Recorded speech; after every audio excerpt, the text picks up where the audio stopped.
నమస్తే, welcome to news twilight. బులెటిన్లో ముందుగా హెడ్లైన్స్. ట్యాంక్ బండుపై ఎయిర్ షో, భారీగా ట్రాఫిక్ ఆంక్షలు.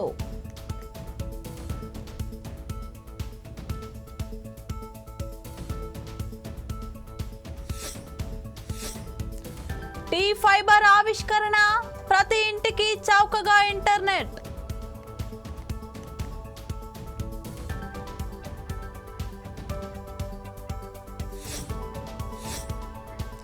బండి సంజయ్ ఘాటు వ్యాఖ్యలు వెనక్కి తీసుకోవాలని మంత్రి డిమాండ్.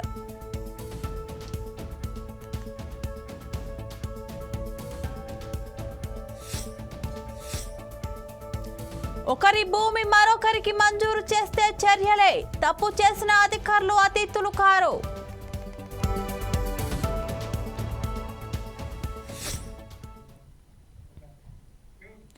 రాష్ట్ర ఐటీ పరిశ్రమల శాఖ ఆధ్వర్యంలో హైదరాబాద్ పార్క్ హయాత్ హోటల్లో ప్రజాపాలన విజయోత్సవాలు నిర్వహించారు.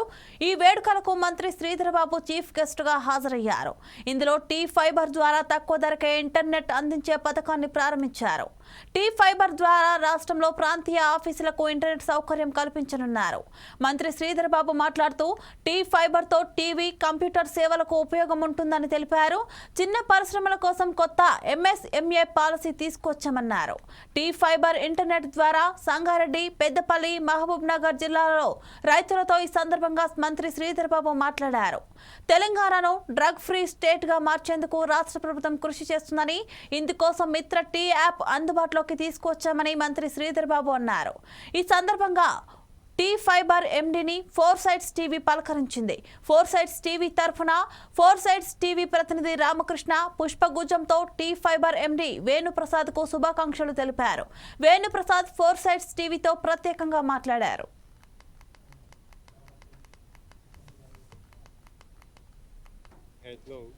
ఐటీ మినిస్టర్ శ్రీధరబాబు గారితో అయితే మనకు టీ ఫైబర్ వాళ్ళైతే ఈరోజు అయితే ఒక కాంట్రాక్ట్ చేసుకోవడం జరిగింది. అందులో వాళ్ళైతే ముఖ్యంగానైతే ఒక 3 విలేజ్లను దీన్ని అయితే టెస్ట్ ట్రయల్గా చేయడానికి ప్లాన్ చేసినట్టుగా తెలుస్తుంది. ఇక దానికి సంబంధించి టీ ఫైబర్ ఎండీ వేణుప్రసాద్ గారు మనతో వారిని అడిగి మరిన్ని విషయాలు అయితే తెలుసు. సార్ నమస్కారం. సార్ నమస్తే అండి. సార్ ఈరోజు మీరైతే తెలంగాణ గవర్నమెంట్తో ఈ టీ ఫైబర్ ఏదైతే కనెక్షన్ ఉందో దీన్ని ఎలా ఇంప్లిమెంట్ చేయబోతున్నారు, దీని ద్వారా ఎట్లా ట్రయల్ అంటే 3 విలేజ్లో ట్రయల్ చేస్తున్నారు కదా, దీన్ని ఏ విధంగా ప్లాన్ చేస్తున్నారు?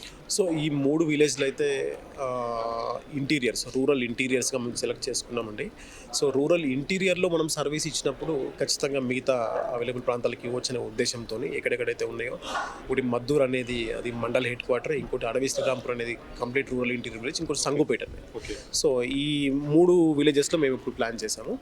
సో దీంట్లో కేబుల్ టీవీతో పాటు అండ్ దెన్ కంప్యూటర్ సర్వీసెస్ కూడా వాళ్ళు టీ ఫైబర్ సంబంధించిన కనెక్షన్ తీసుకుంటే చాలు, వాళ్ళ ఇంట్లో కంప్యూటర్ కూడా ఉన్నట్టు ఆ కంప్యూటర్ సర్వీసెస్ కూడా వాళ్ళు యాక్సెస్ చేసుకోవచ్చు. ఓకే. సో ముఖ్యంగా ఏంటంటే 3 విలేజ్లు ఎందుకు తీసుకున్నామనంటే, ముందు ప్రజల నుంచి ఫీడ్బ్యాక్, సర్వీస్ ఎలా ఉంది, సర్వీస్ క్వాలిటీ ఎలా ఉంది, మనం ఇచ్చే సర్వీసెస్ ప్రాపర్గా డెలివర్ అవుతున్నాయా లేదా, లార్జ్ స్కేల్లో పోయే కంటే ముందు ఒక 3 విలేజెస్ తీసుకొని మిగతా దాన్ని కూడా మాకు ఆల్మోస్ట్ 12,750 గ్రామాలకు గాను 9,000 గ్రామాలు ఆల్రెడీ రెడీగా ఉంది సర్వీస్.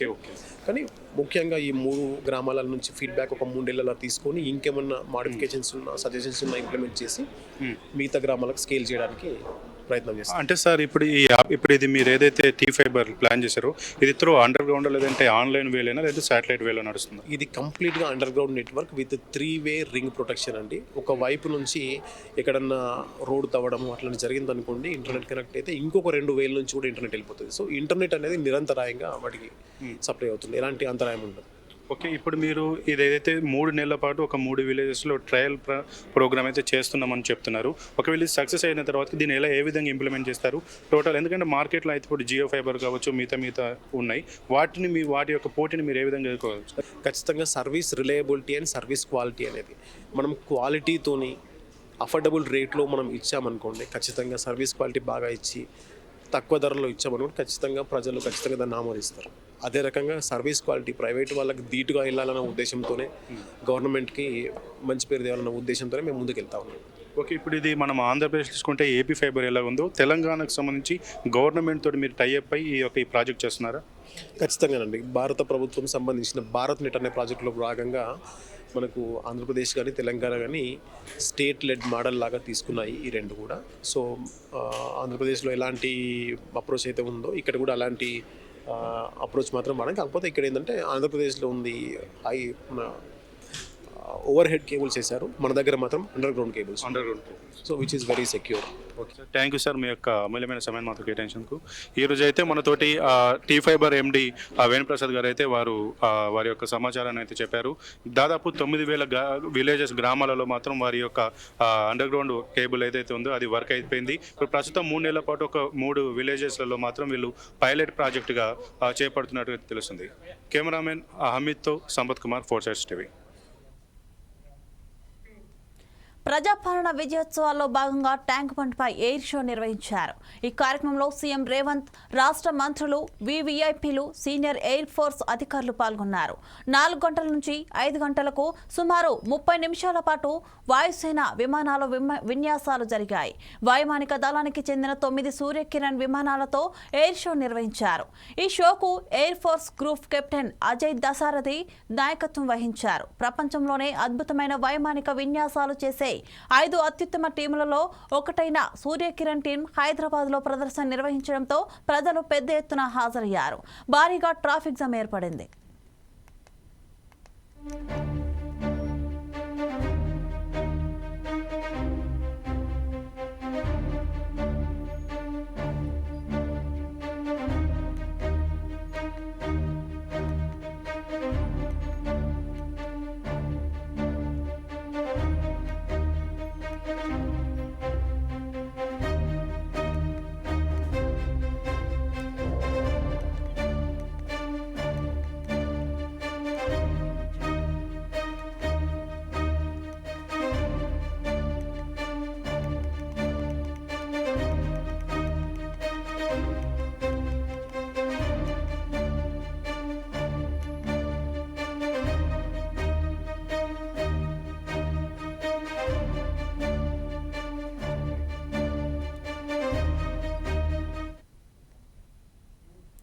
జయశంకర్ భూపాలపల్లి జిల్లా మహదేవ్పూర్లో పెద్దపల్లి జిల్లా బీజేపీ అధ్యక్షులు చందుపట్ల సునీల్ రెడ్డి ఆధ్వర్యంలో బైక్ ర్యాలీ నిర్వహించారు. 6 గ్యారంటీల పేరుతో గెద్దెనెక్కిన కాంగ్రెస్ ప్రజలను మోసం చేసిందన్నారు. జయశంకర్ భూపాలపల్లి జిల్లా మహదేవ్పూర్ మండల కేంద్రం నుండి మలహార్రావు మండలం నాగులమ్మ వరకు బైక్ ర్యాలీ నిర్వహించారు. గ్రామాల్లో వాడావాడా తిరుగుతూ కాంగ్రెస్ ప్రభుత్వం ఇచ్చిన హామీలు బూటకమంటూ ప్రజలకు వివరించారు.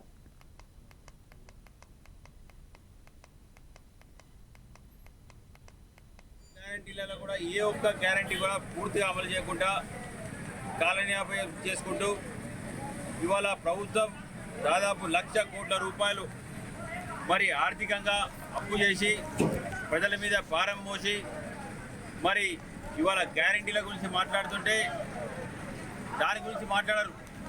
ఇవాళ రైతు బంధు 10,000కి వెళ్ళి 15,000 రూపాయలు చేస్తా అని చెప్పి ఇప్పటి వరకు ఈ గవర్నమెంట్ వచ్చినాక రైతు బంధు చేసిన దిక్కు కూడా లేదు. ఇవాళ మహిళలకి ఈయన రేవంత్ రెడ్డి వచ్చి అంటాడు ఇక్కడ ఒక్కొక్క మహిళని కోటీశ్వరాలు చేయాలనేది తన చేయమని. నేను అడుగుతున్నా, మహిళకి నువ్వు ఇస్తా అన్న 2,500 రూపాయలు ఎక్కడ పోయినాయి? మహిళకి నువ్వు ఇస్తా అన్న ఫ్రీ కరెంట్ ఎక్కడ పోయింది? మహిళకి నువ్వు ఫ్రీ సిలిండర్ ఇస్తా అన్నది ఎక్కడ పోయింది? మహిళలకి నువ్వు ఇస్తా అన్న ఫ్రీ స్కూటీ ఎక్కడ పోయింది? మహిళలకు నువ్వు ఇస్తా అన్న తులం బంగారం ఎక్కడ పోయిందని ఈ సందర్భంగా అడుగుతున్నాం. అదేవిధంగా ఇవాళ రైతులకి తీరా అన్యాయం జరుగుతుంది. ఒక విధంగా పత్తి రైతు లాంటి గిట్టుబాటు ధర లేకుండా, రైతులకు పెట్టుబడి లేకుండా, రైతులకు ఏ విధంగా కూడా ఈ ప్రభుత్వం సహకరించకుండా రుణమాఫీ చేస్తా అని చెప్పి ఇప్పటివరకు 2 లక్షల దాటిన రైతులకి రుణమాఫీ చేయకుండా మరి అన్ని విధాల ఇవాళ రైతులను గోసపెట్టుకునే ప్రభుత్వం అవుతుందో అది కాంగ్రెస్ ప్రభుత్వం. మరి ఒక దిక్కు యువకులకి మరి ప్రతి ఒక్క యువకునికి కూడా 5 లక్షల కార్డు ఇచ్చి మరి 5 లక్షల కార్డుతో వారు ఏదైనా ట్రైనింగ్ కానీ చదువు కానీ ఏదైనా చేసుకుంటాం, దా పరంగా వాళ్ళకు మేము సాయం చేస్తామని చెప్పి మరి యువతకు కూడా మొత్తం తీరా అన్యాయం చేసింది. 55,000 ఉద్యోగాలు ఇస్తామని చెప్తున్న రేవంత్ రెడ్డి మరి గత ప్రభుత్వంలో 35,000 నోటిఫికేషన్లు అది భర్తీ చేసిండు. కొత్తగా అయినా చేసింది ఏంటంటే కేవలం 9-10,000 ఉద్యోగాలు మనం భర్తీ చేసింది. అంతే తప్ప ఈ ప్రభుత్వం చేసిన లేదు. గవర్నమెంట్ వచ్చిన సంవత్సరంలో 2 లక్షల ఉద్యోగాలు ఇప్పిస్తా అన్న రేవంత్ రెడ్డి ఇవాళ 55,000 ఇచ్చినా అని సంకల్పించుకునే పరిస్థితి వచ్చింది. మేము అడుగుతున్నాం, నువ్వు యువతకి ఏం చేసినావు, మహిళలకు ఏం చేసినావు, వ్యవసాయదారులకు ఏం చేసినావు? నీ 6 గ్యారెంటీలు 66 మోసాలు తప్పితే నువ్వు ఇక్కడ తెలంగాణ ప్రభుత్వాన్ని ఇక్కడ ప్రజలకు ఏమాత్రం కూడా చేయలేని సందర్భంగా అడుగుతున్నాం. అందుకే మా రాష్ట్ర పిలుపు ఈరోజు భారతీయ జనతా పార్టీకి వెళ్ళి మరి సంవత్సరం దాటిన ఈ కాంగ్రెస్ ప్రభుత్వం గ్యారెంటీల పరంగా ఇక్కడ కూడా ప్రజలకు న్యాయం చేస్తలేదు. గత 10 సంవత్సరాలుగా టీఆర్ఎస్ ప్రభుత్వం ఉన్న వ్యతిరేకత ఈ ప్రభుత్వానికి సంవత్సరంలో వచ్చింది. కాబట్టి భారతీయ జనతా పార్టీకి వెళ్ళి ఖచ్చితంగా ప్రజల పక్షా నుండి, ఖచ్చితంగా మహిళల పక్షా నుండి, యువకుల పక్షాన, రైతుల పక్షా నుండి భారతీయ జనతా పార్టీ మరి ఈ సంవత్సరం వీళ్ళు చేసిన మోసాలకి ఎండగడుతూ, అదేవిధంగా కాంగ్రెస్ ప్రభుత్వాన్ని మరి వాళ్ళు ఖచ్చితంగా ఈ గ్యారెంటీలు అమలు చేసే దశగా మరి అమలు చేయాలనే విధంగా పోరాటాలు ఉంటాయి భారతీయ జనతా పార్టీకి. ఇక్కడ వచ్చిన ప్రతి ఒక్క కార్యకర్త చిచ్చర్ పిడుగులక లేచి మరి కాంగ్రెస్ ప్రభుత్వం చేసిన మోసాలను ఎండగొట్టుకుంటూ మరి ఇవాళ ఇళ్ల రూపకం కానీ ఇవాళ ఈ అనేక పథకాల రూపం కానీ ఎక్కడైతే అన్యాయం జరిగిందో ఖచ్చితంగా దానికి ప్రతిఘటించి ఇవాళ సంవత్సరం కాంగ్రెస్ గవర్నమెంట్ వచ్చిన సందర్భంగా మరి వాళ్ళు చేసిన మోసాల సందర్భంగా ఇవాళ భారీ ఎత్తున బైక్ ర్యాలీ అంటే మాదేపూర్, కాటారం, మల్హార్ మండల్, అటు కమాన్పూర్, రామ్గిరి, ముత్తారం, మంతని మండలి. బీజేపీ, బీఆర్ఎస్ పార్టీలు తమ ప్రభుత్వాన్ని పడగొట్టాలని చూస్తున్నాయని మంత్రి సీతక్క సంచలన వ్యాఖ్యలు చేశారు. మహబూబాబాద్ జిల్లాలో మంత్రి సీతక్క పర్యటించారు. పలు అభివృద్ధి కార్యక్రమాల్లో మంత్రి పాల్గొన్నారు. తమ ప్రభుత్వానికి సంవత్సర కాలంలో ప్రజలు ఆమోదం తెలిపారని అన్నారు. రాష్ట్ర కేబినెట్లో అర్బన్ నక్సలైట్స్ ఉన్నారని మంత్రి, కేంద్ర మంత్రి బండి సంజయ్ అన్న వ్యాఖ్యలను ఖండిస్తున్నారని మంత్రి సీతక్క అన్నారు. తమ మంత్రిగా ప్రమాణ స్వీకారం చేసిన నాటి నుండి అనేక విధాలుగా సోషల్ మీడియాలో ట్రోల్ చేస్తున్నారని తెలిపారు. బండి సంజయ్ తన వ్యాఖ్యలు వెనక్కి తీసుకోవాలని డిమాండ్ చేశారు. కాంగ్రెస్ పార్టీ అధికారంలోకి వచ్చిన నాటి నుంచి ఎప్పుడు దించుదామా అనేటువంటి తప్ప మరి ఒక నిర్మాణాత్మకమైనటువంటి ప్రతిపక్షంగా ఒక సూచనలు, సలహాలు ఇచ్చి మాకు ఇచ్చినటువంటి మ్యాండేట్ 5 years 5 సంవత్సరాలు. ఈ 5 సంవత్సరాలలో నిర్మాణాత్మకమైనటువంటి ప్రతిపక్షంగా ఎట్లా ఉందామనేది అసలే లేదు. ఎంతసేపు రాజ్యాంగాన్ని కూనీ చేద్దాం, ఎట్లా ఈ పార్టీలను చీల్చాలి లేదా ఈ ప్రభుత్వాన్ని పడగొట్టాలి అనేటువంటి ఒక కుట్రతోటి వాళ్ళు ప్రయత్నం చేసి ఆ కుట్రలు విఫలమైనవి. మేము సక్సెస్ఫుల్ గా 1 year కంప్లీట్ చేసుకున్న సందర్భంగా ఈ రోజు ఓర్వలేక ఇటు బీజేపీ, ఇటు బీఆర్ఎస్ చార్జ్ షీట్లను పెడుతున్నారు. అయ్యా, మీరు ఇచ్చినటువంటి అనేక వాగ్దానాలు తుంగలో తొక్కిరు కాబట్టి మా మీద నమ్మకంతో ప్రజలు మాకు అవకాశం ఇచ్చారు. సో మేము పనిచేస్తా ఉన్నాం. 1 year కాలంలో 52,000 మందికి ఉద్యోగాలు, 21,000 కోట్ల రుణమాఫీ, ఇట్లా అన్ని కూడా మేము చేసుకుంటూ వస్తున్నాం. ఇచ్చినటువంటి గ్యారంటీలు కూడా అమలు చేసుకుంటూ వస్తున్నాం. ఈ యొక్క చర్చ పబ్లిక్ లో పోతుందని, వాళ్ళు ఏం చేయలేకపోతున్నారని మరి కొత్తగా ఇప్పుడు సోదరుడు అన్నట్టుగా బండి సంజయ్ గారు మరి క్యాబినెట్ లో అందరు అర్బన్ నక్సలైట్లే ఉన్నారు అని, ఇది ఎంత దుర్మార్గంగా ఈ పదాలను వాడి మరి మమ్మల్ని ఆత్మ నృణ్యతా భావానికి, భయాందోళనకు గురి చేయాలనే కుట్రతోటి ఈ వాదన తీసుకొస్తున్నారు. ఎస్, నా బ్యాక్గ్రౌండ్, నేను ఒక్కదానే క్యాబినెట్ లో నక్సలైట్ బ్యాక్గ్రౌండ్ నుంచి వచ్చిన ఒక ఆదివాసీ బిడ్డగా 2004 వరకు మరి నేను అంతకు ముందు వరంగల్ కోర్టులో ఒక అడ్వకేట్ గా పనిచేసిన. బయటకు వచ్చిన తర్వాత ఉద్యమాల నుంచి బయటకు వచ్చిన తర్వాత రాజకీయాల్లోకి వచ్చిన మొదటి ఎన్నికలలో తెలుగుదేశం తోటి బీజేపీ అలయన్స్ లో ములుగులో నేను పోటీ చేసినప్పుడు ఇదే బీజేపీ పార్టీ నాకు మద్దతు ఇచ్చింది. అప్పుడు నేను నక్సలైట్ ఉద్యమం నుంచి వచ్చిన.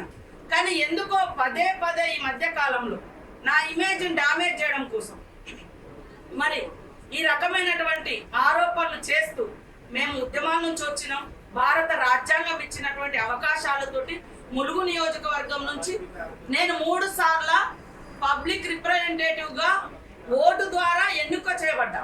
నేనేం దొడ్డిదారిన రాలే. కాబట్టి ఇలాంటి మాటలు మీరంటే సీతక్క ఉన్నది, ఇగో ఈమె ఇట్లా చేసిందో ఏమన్నా ఉంటే మీరు ఆరోపణలు చేయండి. కానీ నా మూలంగా క్యాబినెట్ మొత్తాన్ని మీరు అట్లా చేయడంలో ఎవరి కుట్ర ఇలా దాగుందో మాకైతే అర్థమైతలేదు. అయితే నేను బండి సంజయ్ గారిని ఒకటే సూటిగా అడగదలుచుకున్నాను. మీ అమిత్ షా గారేమో రండి జనజీవన స్రవంతులు అంటారు, మీ మోడీ గారు అంటారు, ఇవాళ మా క్యాబినెట్ గురించి అంటున్నారు కదా. మీ పక్కన ఉన్నటువంటి ఈటల రాజేందర్ గారిది ఏ భావజాలం నుంచి వచ్చింది? మరి మీరు నిన్నటి దాకా బొడిగ శోభాన్ని తిప్పినటువంటి ఆమె ఏ భావజాలం నుంచి వచ్చింది? అదే విధంగా మరి ఈ రోజు కూడా కొంతమంది మీ పార్టీ నుంచి, బీజేపీ నుంచి మా పార్టీ కూడా వచ్చింది. మా కార్పొరేషన్ ఉంటుంది శోభా గారు, ఆమె కూడా బీజేపీలోనే పనిచేసింది. ఈరోజు మా క్యాబినెట్ ను అలా ముద్ర వేసి మరి ఏదో ఒక దుర్మార్గమైనటువంటి తిరుమల శ్రీ వెంకటేశ్వర స్వామిని కంచి కామకోటి పీఠాధిపతి విజేంద్ర సరస్వతి దర్శించుకున్నారు. సనాతన ధర్మం మానవాళి మంచి కోరుకుంటుందని ఆయన తెలిపారు. వేదాలే జీవితంలో సత్మార్గంకి దారి చూపుతుందన్నారు. మనిషి ఆచరించాల్సిన నియమాలు, చేయకూడని పనులు సనాతన ధర్మం చెప్తుందన్నారు. విశ్వశాంతికి భారతదేశం ముందడుగు వేస్తుందని వెల్లడించారు. ధర్మ ప్రచారం చేయడం ద్వారా అన్ని రంగాలు అభివృద్ధి చెందుతాయని చెప్పారు. జనవరి 15 నుంచి ఫిబ్రవరి 26వ తేదీ వరకు గంగా తీరంలో కుంభమేళ జరగనుందన్నారు.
మీ భూమిని మీకు తెలియకుండా ఇతరుల పేరు మీదకి మారుస్తే విలేజ్ రెవెన్యూ ఆఫీసర్, మండల రెవెన్యూ ఇన్స్పెక్టర్, మండల సర్వేయర్, తహసీల్దార్ సెక్షన్ 197 సిఆర్పిసి ప్రకారం నేరస్తులవుతారు.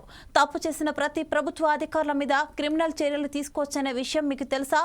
రైతులకు పట్టాదారు పాస్ పుస్తకాల మంజూరు విషయంలో ఒకరి భూమి మరొకరికి 1B అడంగల్ మంజూరు చేస్తే ఆడంగల్ మరియు 1B కరెక్షన్ కోసం రైతులు ఆర్ఓఆర్ చట్టం కింద రెవెన్యూ డివిజనల్ అధికారి దగ్గరికి గాని, జాయింట్ కలెక్టర్ దగ్గరకు గాని అప్పీల్ వెళ్లవలసిన అవసరం లేదు. సంబంధిత తహసీల్దార్ కి భూమి పత్రాలు చూపించి జిరాక్స్ జతపరిచి అర్జీ పెట్టుకోవాలి. మీతో విచారణ చేయకుండా మీ భూమిని ఇతరులకు ఆన్లైన్లో 1B ఆడంగల్ పట్టాదారు పాస్ పుస్తకం మంజూరు చేసినందుకు గాను విలేజ్ రెవెన్యూ ఆఫీసర్, మండల రెవెన్యూ ఇన్స్పెక్టర్, మండల సర్వేయర్, తహసీల్దార్ సెక్షన్ 197 సిఆర్పిసి ప్రకారం నేరస్తులవుతారు. వీరి మీద చర్యలు తీసుకోమని పై అధికారులకు ఫిర్యాదు చేయవచ్చు. పై అధికారులు చర్యలు తీసుకోకపోతే సుప్రీంకోర్టు ఇచ్చిన తీర్పు ప్రకారం క్రిమినల్ అప్పీల్ నెంబర్ 1837/2019 కింద శిక్షార్హులవుతారు.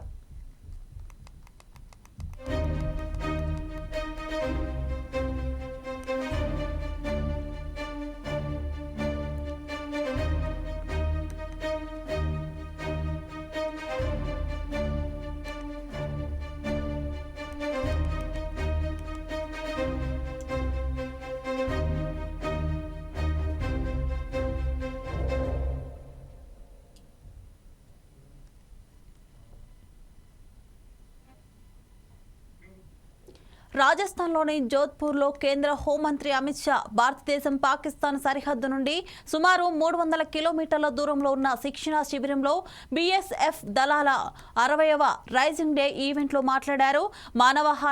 మానవరహిత వైమానిక వాహనాల ముప్పు రాబోయే రోజుల్లో తీవ్రంగా మారనుందన్న భారతదేశం తన సరిహద్దులను సురక్షితంగా ఉంచడానికి త్వరలో సమగ్ర యాంటీ డ్రోన్ విభాగాన్ని రూపొందిస్తుందని కేంద్ర హోంమంత్రి అమిత్ షా అన్నారు. Laser ఎక్విప్స్ anti drone gun mounted mechanism ప్రారంభ ఫలితాలు ప్రోత్సాహకరంగా ఉన్నాయన్నారు. सबसे पहले मैं जोधपुर की ये वीर भूमि को, जिस वीर भूमि पर महाराणा सांगा, महाराणा प्रताप, वीर दुर्गादास राठौड़, पृथ्वीराज चौहान, वीर पन्नाधाय, महारानी पद्मिनी, ऐसे कई लोगों ने, अनगिनत लोगों ने एक उच्चतम मानव जीवन के मूल्य और वीरता और बलिदान का इतिहास गढ़ने का काम किया है. मैं इस राजस्थान की वीर भूमि को प्रणाम करता हूं और जोधपुर में आया हूं तब राव जोधा, राव चंद्रसेन और मोटा राजा उदय सिंह जी को भी सम्मान पूर्वक स्मरण कर मेरी बात की शुरुआत करना चाहता हूं. मित्रों, मैं तो गजेंद्र सिंह का धन्यवाद करना चाहता हूं कि उन्होंने सरदार पटेल की 150वीं जयंती के उपलक्ष्य में अभी कार्यक्रम शुरू होने के पहले ही मेरे हाथ से सरदार पटेल की ये विराट मूर्ति का उद्घाटन कराने का. सरदार पटेल की 150वीं जयंती के उपलक्ष्य में अभी कार्यक्रम शुरू होने के पहले ही मेरे हाथ से सरदार पटेल की ये Virat. EV Bulletin updates. Keep watching 4 Sides TV.